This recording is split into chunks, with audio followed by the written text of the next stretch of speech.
तो चलो आज की क्लास स्टार्ट करते हैं। तो आज हम लोग देखेंगे एनर्जी बैंड इन सॉलिड्स।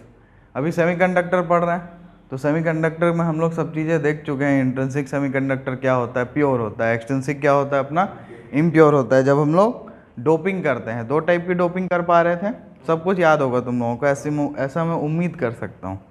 तो हम लोग स्टार्ट करते हैं ये कि सॉलिड्स में जो अपना एनर्जी बैंड है वो कैसे बनता है। तो यहाँ पे ये हम सिलिकॉन की बात करने वाले हैं। इससे पहले थोड़ा बैकग्राउंड में जाते हैं कि एक शुरुआत हुई कहाँ से। तो भाई बोर मॉडल ऑफ एटम सबको याद होगा। बोर ने बोला था, क्या बोला था कि एनर्जी लेवल्स क्वांटाइज्ड हैं और इलेक्ट्रॉन सिर्फ उसी डिस्क्रीट एनर्जी लेवल्स में रह सकता है ना। तो ये सारी चीज़ें तो क्लास 11th में स्ट्रक्चर ऑफ एटम में पढ़ाई गई होंगी, है ना।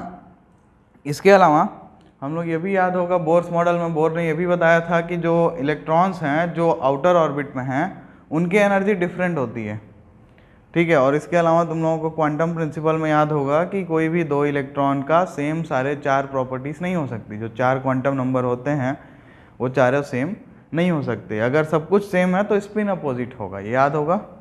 Polish exclusion principle and all, ऐसा मैं उम्मीद करता हूँ। सो होता क्या है कि यहाँ पे जो एनर्जी जो लेवल्स हैं वो सारे स्प्लिट हो जाते हैं और एनर्जी बैंड का फॉर्मेशन करते हैं। तो एनर्जी बैंड बनता कैसे है, जैसे यहाँ पे हमने कंडक्शन बैंड मार्क करके रखा हो और यहाँ पे वैलेंस बैंड। तो ये है क्या लगता है तुम लोगों को कि ये पूरा एरिया में एग्जिस्ट करता होगा? नहीं, यहाँ पे छोटे छोटे बैंड्स हैं। मतलब ये पर्टिकुलर यहाँ पे एक एनर्जी लेवल होगा, उसके जस्ट ऊपर होगा, उसके जस्ट ऊपर होगा, और इसमें इतनी कम स्पेसिंग है एक दो एनर्जी बैंड्स के बीच में कि वो हमको एक बैंड की तरह दिखते हैं। मतलब दो एनर्जी लेवल्स के बीच की जो स्पेसिंग है वो ऑलमोस्ट समझ लो 0.0001 की है। तो तुम लोग उसको एक बैंड की तरह एज्यूम कर सकते हो। तो यहाँ भी वही है कि बहुत सारे एनर्जी लेवल्स हैं वो बहुत ही क्लोजली स्पेस्ड हैं और उनका जो एनर्जी डिफरेंस है वो बहुत कम है।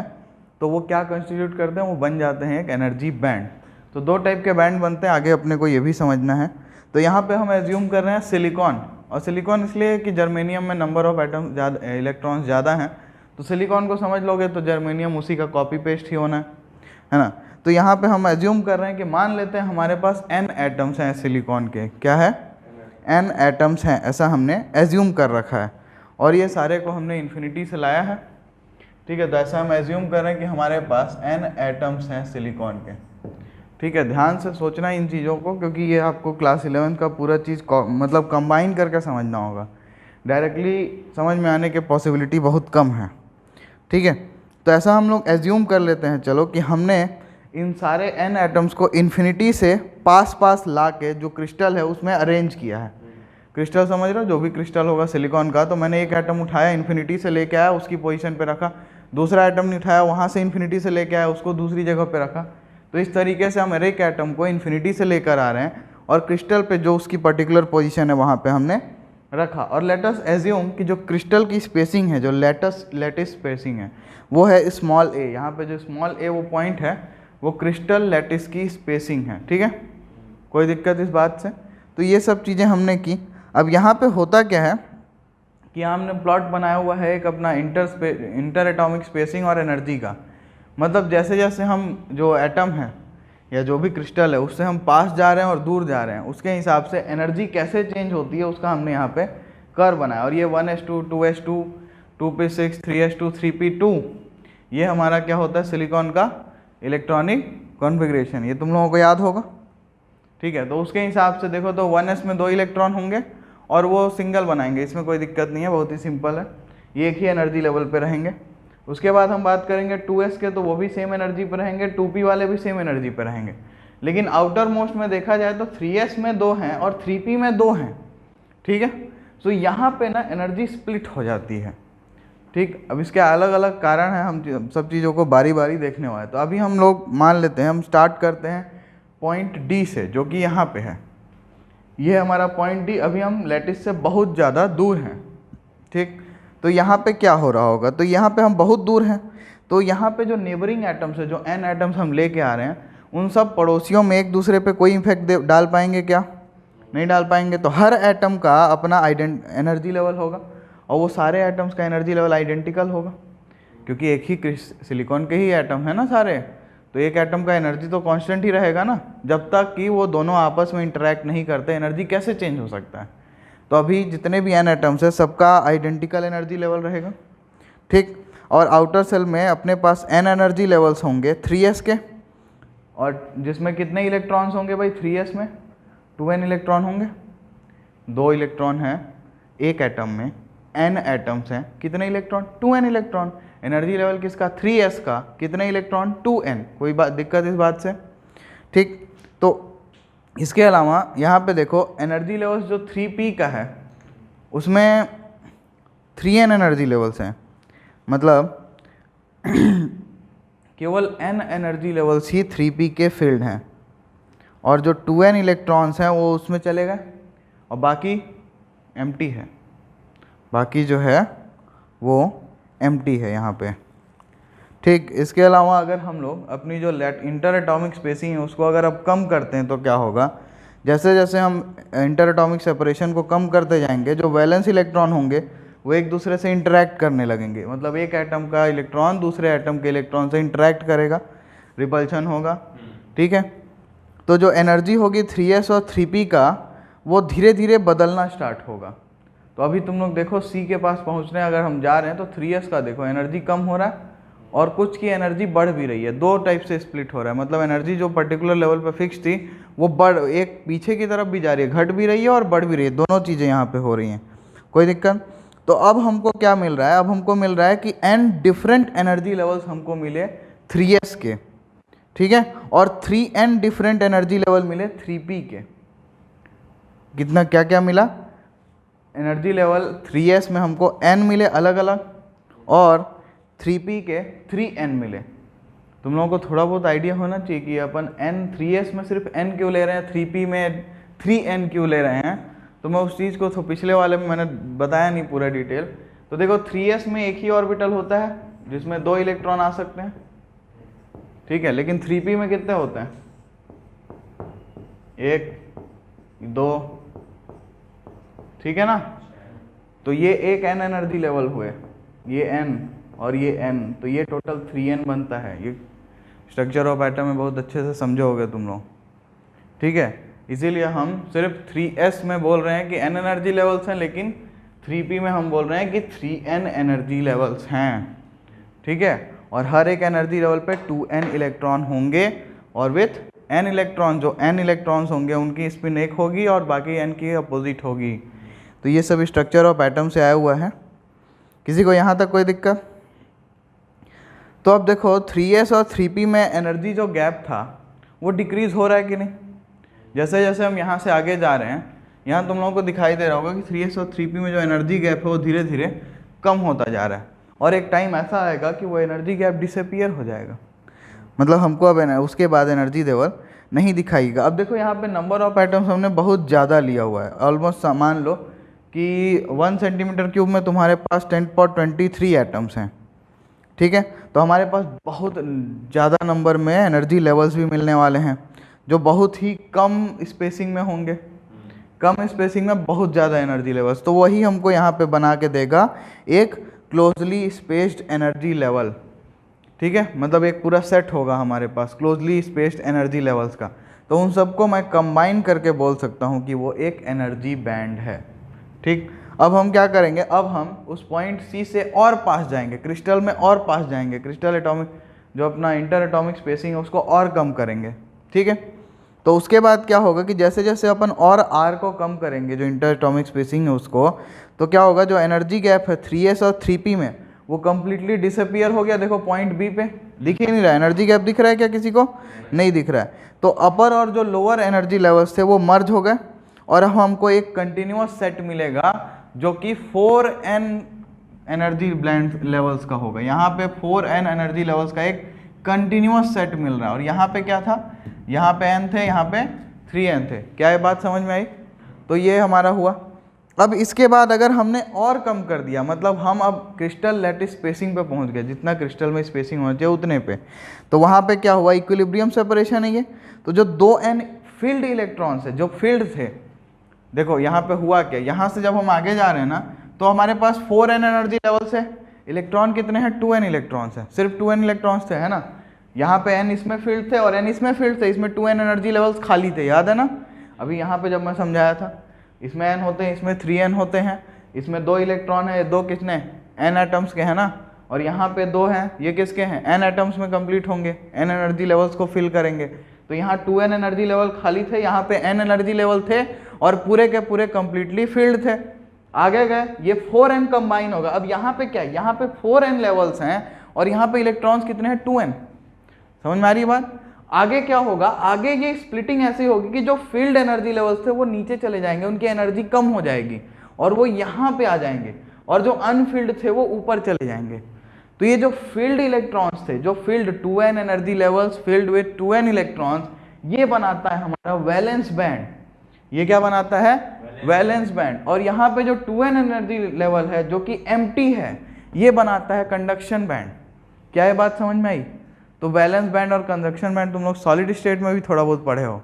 तो ये एक्चुअल में उसका इस तरीके से फॉर्मेशन होता है कि जैसे जैसे हम इंटर एटॉमिक स्पेसिंग कम कराते हैं तो इंटरेक्शन की वजह से पहले एनर्जी लेवल ही गायब हो जाते हैं। मतलब जो दोनों लेवल थे 3s और 3p के, वो हमको दिखाई देना बंद हो जाते हैं। उसके बाद फील्ड वाले आ जाते हैं कम एनर्जी पे और अनफील्ड वाले चले जाते हैं हायर एनर्जी पे। तो हमको 2 बैंड अलग अलग दिखाई देते हैं, एक फील्ड बैंड है जो कि वैलेंस बैंड है और एक एम्प्टी बैंड है जो कि कंडक्शन बैंड है। क्या ये बात समझ में आई।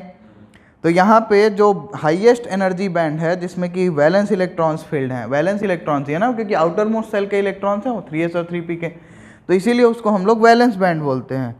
और यहाँ पे जो lowest unfilled allowed energy band है, लोवेस्ट अनफील्ड, ऊपर जो कंडक्शन बैंड हमने बताया अभी उसमें अनफील्ड एक भी इलेक्ट्रॉन नहीं है, ध्यान रखना, वो उसको हम लोग बोलते हैं कंडक्शन बैंड। ठीक है कि नहीं। और कंडक्शन बैंड और वैलेंस बैंड के बीच में देखो कुछ एनर्जी है। यहाँ पे ये जो एनर्जी लेवल है, ये यहाँ ये अनफील्ड है, यहाँ पे कुछ नहीं आ सकता, कोई एग्जिस्ट नहीं कर सकता, इसलिए इसको हम लोग क्या बोलते हैं, फॉरबिडन एनर्जी गैप। मतलब यहाँ पे इलेक्ट्रॉन को रहना अलाउड नहीं है। समझ में आई बात की नहीं। तो ये था बैंड फॉर्मेशन। किसी को इस बात से कोई दिक्कत, एकदम डिटेल मैंने बताया जो भी पॉसिबिलिटीज थी इसमें, कैसे स्टार्ट हो रहा है, बोलो सर। कंडक्शन बैंड में फुलफिल्ड इलेक्ट्रॉन रहते हैं कि फील्ड नहीं रहते। कंडक्शन बैंड खाली है ना बेटा, जो भी हैवियर है यहाँ पे देखो, एक तरीके से सोचो कि 4n एनर्जी लेवल यहाँ पे है, ये समझ में आया। अब 4n में 2n इलेक्ट्रॉन थे, तो जो फील्ड वाले थे उनकी एनर्जी कम होती है ना, स्टेबल हो जाते हैं, वो नीचे चल रहे थे, और जो खाली था वो ऊपर आ गया। बस सिंपल सी बात है इसमें। एम्प्टी बैंड ऊपर और फील्ड बैंड नीचे। फील्ड बैंड को क्या बोलेंगे, वैलेंस बैंड। क्यों बोल रहे हैं वैलेंस, नाम ही क्यों दे रहे हैं, क्योंकि उसमें वैलेंस इलेक्ट्रॉन्स हैं, क्योंकि electrons in the outermost shell of an atom are called valence electrons. ठीक है।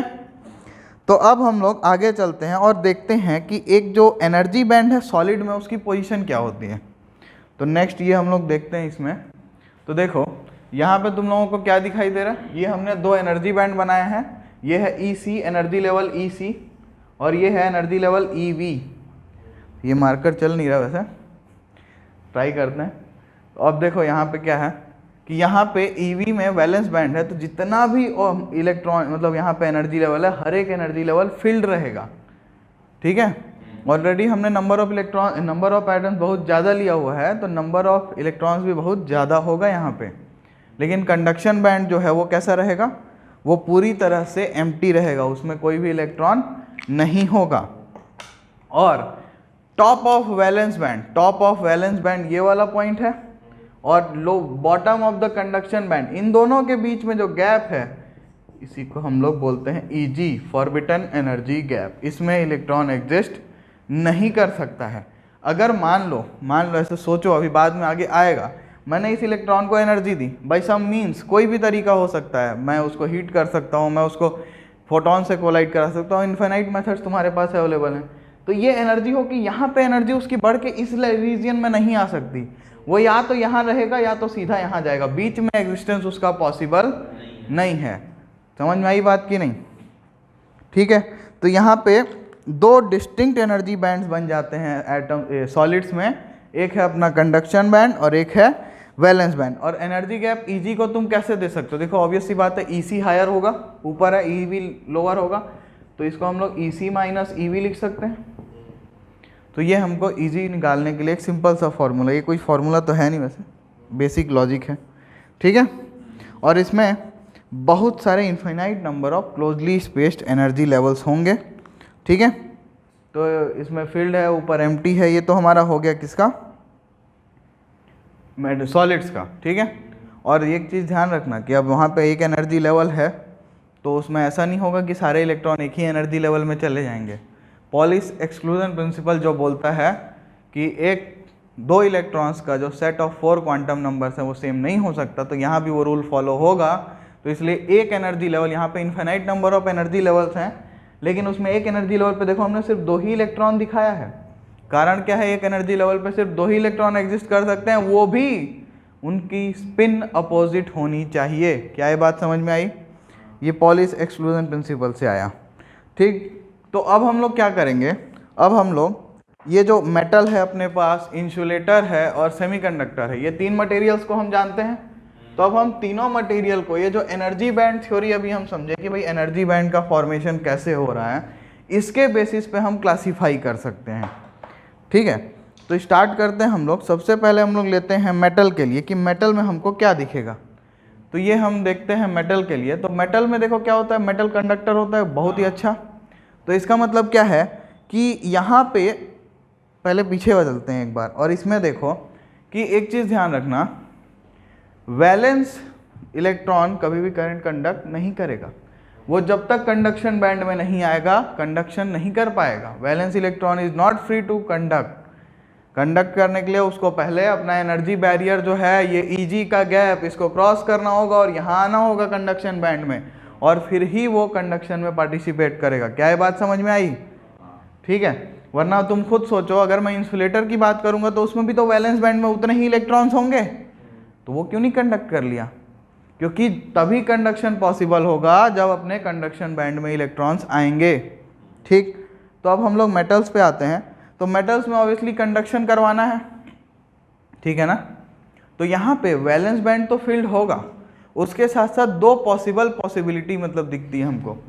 पहली पॉसिबिलिटी क्या है कि हमारा जो कंडक्शन है बैंड है वो ही पार्शियली फील्ड हो, मतलब कुछ इलेक्ट्रॉन्स पहले से ही उतनी एनर्जी पे हों कि वो कंडक्शन बैंड में पहुंचे हुए हों। तो ये सारे जो पार्शियली फील्ड इलेक्ट्रॉन्स यहाँ पे होंगे, जो कंडक्शन बैंड में होंगे इलेक्ट्रॉन्स, वो करंट कंडक्ट करेंगे। समझ में आई बात? और दूसरा पॉसिबिलिटी जो तुमने सॉलिड स्टेट में देखा होगा, ये रीजन, इस रीजन को ध्यान से देखो। यहाँ क्या हो रहा है भाई, यहाँ पे कंडक्शन बैंड और वैलेंस बैंड ओवरलैप कर रहे हैं। तो अगर दोनों ओवरलैप कर रहे हैं तो क्या इलेक्ट्रॉन को एनर्जी की जरूरत होगी वैलेंस बैंड से कंडक्शन बैंड में जाने के लिए? नहीं, वो तो ऐसे ही चला जाएगा, है कि नहीं। तो इसलिए मेटल्स में कंडक्शन काफ़ी ज़्यादा होता है, ठीक है। अब ये वाला जो ऊपर वाला हमने देखा, ये जो पार्शियली फील्ड कंडक्शन बैंड वाला है, ये हमको कहाँ कहाँ पे दिखता है? तो ये एल्कली मेटल्स में दिखाई देगा। फॉर एग्जांपल तुम्हारा लिथियम हो गया, सोडियम हो गया, पोटेशियम हो गया, जितने भी अपने ये फर्स्ट ग्रुप में होता है हाइड्रोजन के नीचे। इसके अलावा नोबल गैसेस में ये दिखाई देता है, noble metals, sorry noble gases नहीं, नोबल मेटल्स। नोबल मेटल्स कौन कौन से अपने? कॉपर है, सिल्वर है, गोल्ड है। इनको नोबल क्यों बोलते हैं? डी ब्लॉक फील्ड है। उसके अलावा नोबल तो बोलते हैं उसको है जो बहुत अच्छा होता है ना, और कॉपर, गोल्ड और सिल्वर, ये तीनों one of the most unreactive type के मेटल। गोल्ड तभी तो इतना यूज होता है, ठीक। इसके अलावा तुम लोग थर्ड ग्रुप एलिमेंट जो तुम्हारे हैं, ये एल्यूमिनियम, थर्ड ग्रुप में तुम्हारा है गैलियम, इंडियम, ये सारे भी, इवन टाइटेनियम, ये सारे भी तुम्हारा, ये जो ऊपर हमने देखा पार्शियली फील्ड कंडक्शन बैंड, ये शो करते हैं। अब हम जो बोल रहे हैं ये ओवरलैप हो रहा है, ये किस में देखने को मिलता है भाई? तो ये मिलता है अपने को बेरिलियम में, मैग्नीशियम में, जिंक में, ठीक है। बेरिलियम, मैग्नीशियम, जिंक, इन सब में हमको ये ओवरलैपिंग बैंड दिखाई देते हैं, कंडक्शन और वैलेंस। समझ में आई बात? तो यहाँ पे देखो, एक होता है कॉन्सेप्ट फर्मी लेवल का, एक होता है फर्मी लेवल का। तो फर्मी लेवल क्या होता है? ये चल क्यों नहीं रहा है? फर्मी लेवल, इसको फिर से लिख देते हैं। तो फर्मी लेवल, यहाँ पे एक नई चीज आती है तुम्हारे लिए, तो इसको लिख लो अपनी कॉपी में। फर्मी लेवल होता क्या है? तो ये हाईएस्ट एनर्जी लेवल है कंडक्शन बैंड में, जिसमें इलेक्ट्रॉन्स फील्ड हो सकते हैं बट कंडीशन ये है कि जीरो, मतलब कि बोला जाए 0 डिग्री सेल्सियस पे या फिर एब्सोल्यूट जीरो टेम्परेचर पे। एब्सोल्यूट जीरो वैसे तो एग्जिस्ट नहीं करता, -273.15 हम पहुंच नहीं सकते, बट फिर भी एक आइडियल सिनेरियो में कि एब्सोल्यूट जीरो पे जो इलेक्ट्रॉन्स हाईएस्ट एनर्जी लेके कहाँ पे रहेंगे, कंडक्शन बैंड में, उस बैंड को हम लोग बोलते हैं फर्मी लेवल, उस लेवल को, एनर्जी लेवल को, ठीक है। और उस एनर्जी को हम लोग बोलते हैं फर्मी एनर्जी। तो अगर तुमको कॉपी में लिखना है तो लिख लो कि highest energy level in the conduction band filled up with electrons at absolute zero is called Fermi level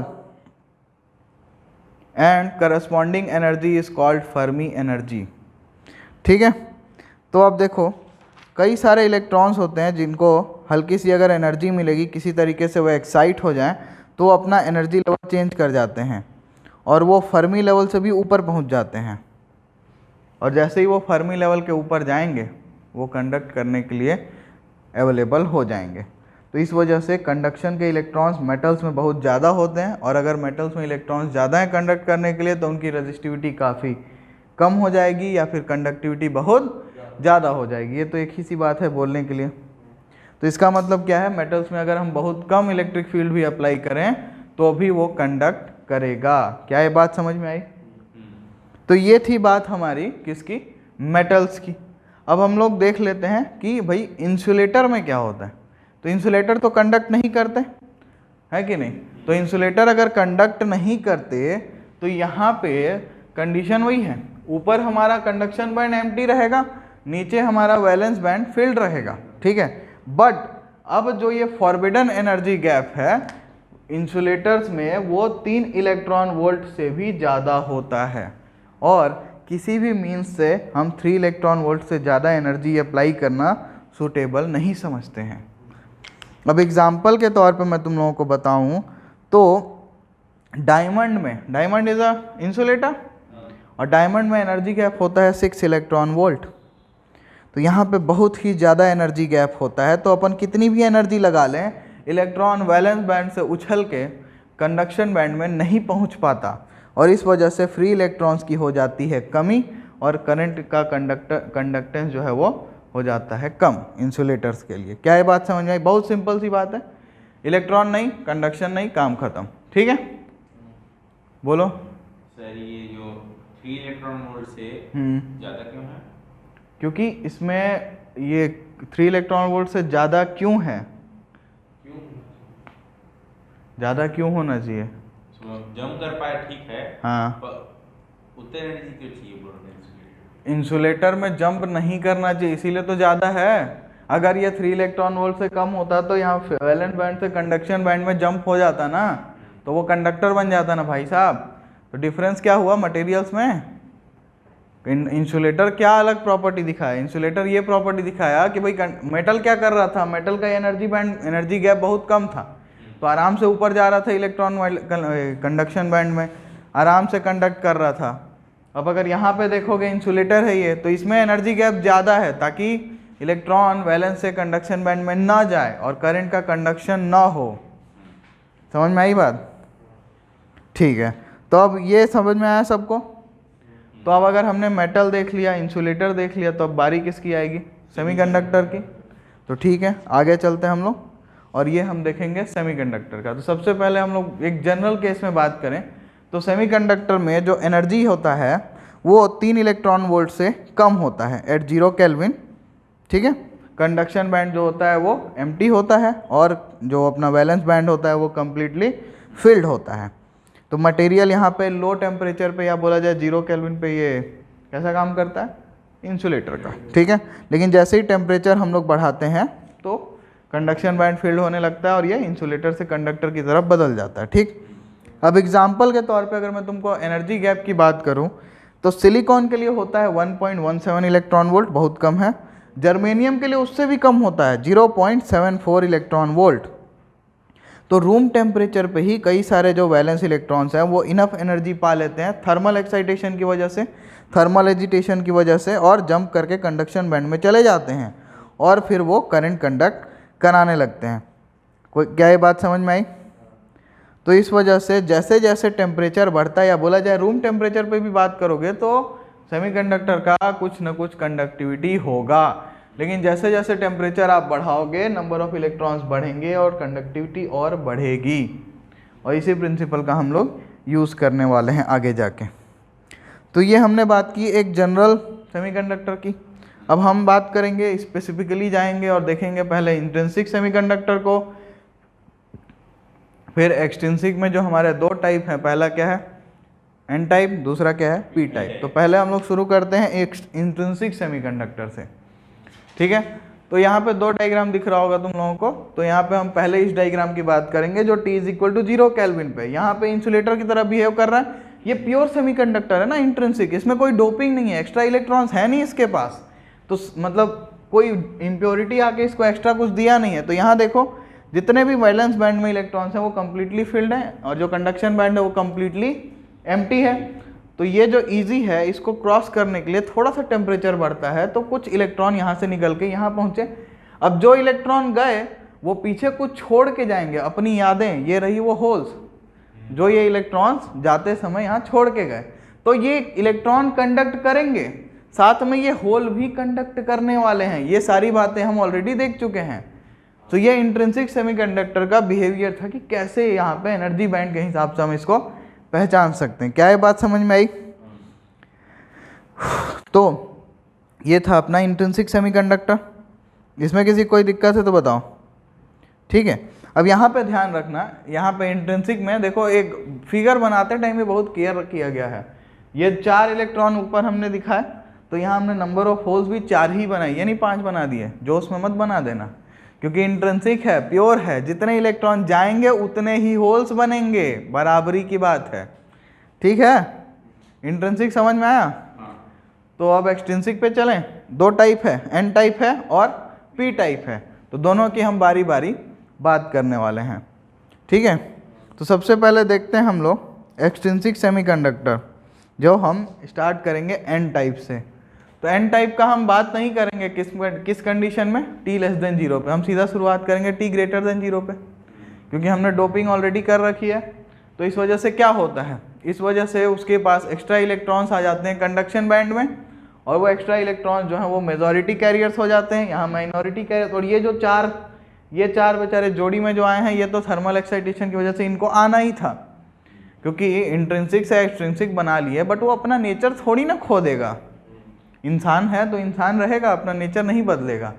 तो यहाँ पे जो हमारा मटेरियल है वो इंट्रिंसिक से भले एक्सट्रिंसिक बन चुका है, बट अपना जो इंट्रिंसिक प्रॉपर्टी थी वो नहीं बदलेगा। और याद होगा डोपिंग करने के लिए हम बहुत ही ज़्यादा प्योर कंडक्टर लेते थे, प्योर सेमीकंडक्टर मटेरियल लेते हैं 99% से भी ज़्यादा, ठीक है ना। तो अब इसको अगर अच्छे से सोचोगे तो इसमें क्या क्या होता है।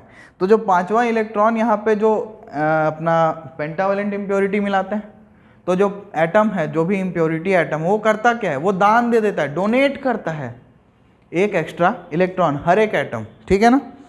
तो जो 5वां एटम है वो क्या करता है, उसको बहुत कम एनर्जी चाहिए होता है कंडक्शन बैंड में जाने के लिए, तो वो एक्चुअली इस लेवल पे आ जाता है। ये जो ED लेवल है, ये एनर्जी ऑफ डोनर एटम है। जो डोनर एटम ने एक्स्ट्रा इलेक्ट्रॉन्स दिए वो सारे इस लेवल पे आते हैं, और यहाँ और कंडक्शन बैंड में 0.01 इलेक्ट्रॉन वोल्ट का गैप होता है। तो बहुत ही कम एनर्जी पे भी ये जो डोनर एटम्स के इलेक्ट्रॉन्स हैं वो कंडक्शन बैंड में पहुंच जाते हैं और कंडक्ट कराने लगते हैं। क्या ये बात समझ में आई?